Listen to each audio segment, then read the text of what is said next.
Selon plusieurs rapports, le numérique représente aujourd'hui une part plus importante des émissions de gaz à effet de serre que le transport aérien. Un constat qui a poussé la start-up WizTV, une start-up de Carquefou, spécialisée dans la création de plateformes numériques, à partir en guerre contre les déchets 2.0. Et c'est ce que l'on va voir avec vous.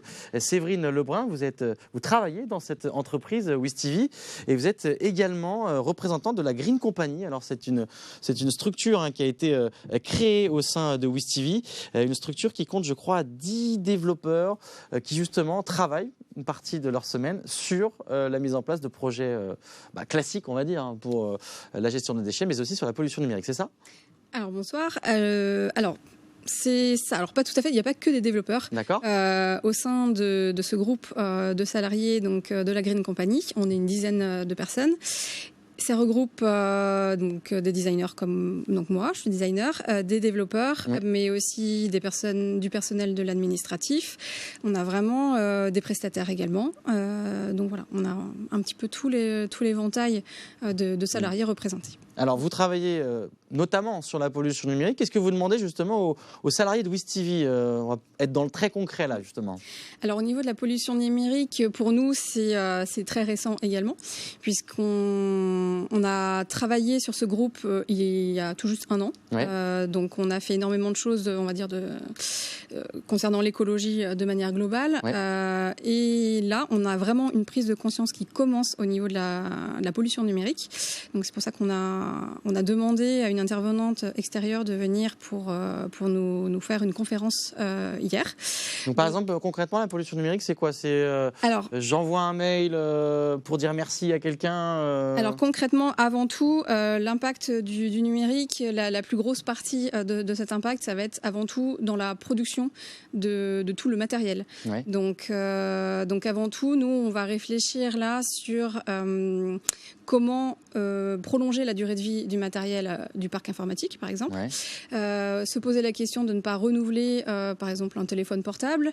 Nous, on a énormément de matériel aussi en termes de télévision, puisqu'on travaille sur des box et des logiciels qui vont permettre d'accéder à des applications de streaming aussi, notamment vidéo. Donc le streaming vidéo, c'est une grosse partie de la pollution numérique avec Oui, parce que je crois qu'une heure de streaming, ça équivaut au fonctionnement d'un frigo, un réfrigérateur pendant un an, c'est ça ? Alors alors j'ai pas les chiffres, mais effectivement c'est énorme. Surtout qu'en fait il vaudrait mieux parfois télécharger de manière légale, on est d'accord, télécharger le contenu plutôt que de le regarder en streaming, par exemple Netflix ou autre. Vous pouvez très bien télécharger votre vidéo. Alors après nous ça va passer également puisqu'on est concepteur et développeurs d'applications. Donc, ça va être aussi de passer par l'éco-conception. Donc, au quotidien, dans l'entreprise, ça va être de prendre conscience d'éteindre son ordinateur. Nous, on est 150 personnes à peu près à Carquefou. Donc, 150 personnes avec un ordinateur, avec 2 écrans, avec un téléphone au minimum. Ouais. Donc, ça va être ce genre de choses. Penser donc à éteindre tout ce qui va consommer électriquement, mais ça va être aussi des petits gestes, notamment sur les navigateurs Internet, pour faire des recherches, comment taper de manière optimale pour ne pas faire des requêtes serveurs. Donc là, c'est un peu plus technique, mais pour ne pas solliciter en fait des demandes sur Internet pour des bêtises parfois. Et c'est aussi, je crois, travailler sur ce qu'on peut appeler des logiciels verts, c'est ça ? Alors c'est ça. Et donc là, c'est des petites choses qu'on peut mettre en place au quotidien, que tout le monde peut mettre en place, et aller plus loin sur ce qu'on appelle de l'éco-conception numérique. Ouais. Et là, c'est former. Alors, on va avoir justement pour 2020 l'ambition de créer et de former du personnel pour coder de manière plus green. Donc ça s'appelle avec tout ce qui est Green IT notamment.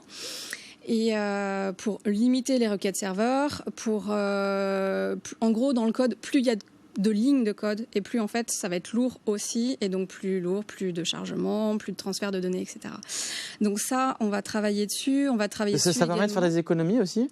Ah, tout à fait, parce que en fait du code qui va être plus lourd va peser notamment aussi plus lourd, pour parler assez simplement, sur le stockage des box même qui sont chez l'utilisateur. Par exemple, pour regarder votre télé, vous avez une box, et cette box-là, plus elle est chargée, plus elle va consommer aussi. D'accord. Donc, et plus il y aura de requêtes serveurs, plus aussi elle va consommer, et plus on va consommer également aussi en transfert de données. Alors tout cela, vous l'expliquez d'ailleurs dans des conférences qui sont ouvertes au public. Il y en avait une jeudi dernier avec l'idée de donner du sens au numérique, c'est ça aussi l'enjeu? Alors l'enjeu aussi chez nous, c'est redonner du sens au numérique au sein même de l'entreprise pour les salariés.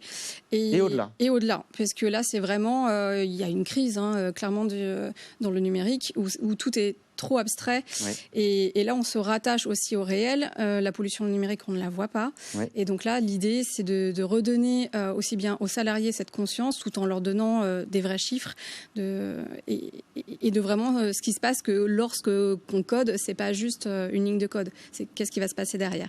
Les conséquences. Merci beaucoup. Malheureusement, le temps nous presse, mais merci beaucoup d'avoir été avec nous sur cette question. On en reparlera forcément, puisque c'est un petit peu l'enjeu aussi de ces prochaines années. Nous,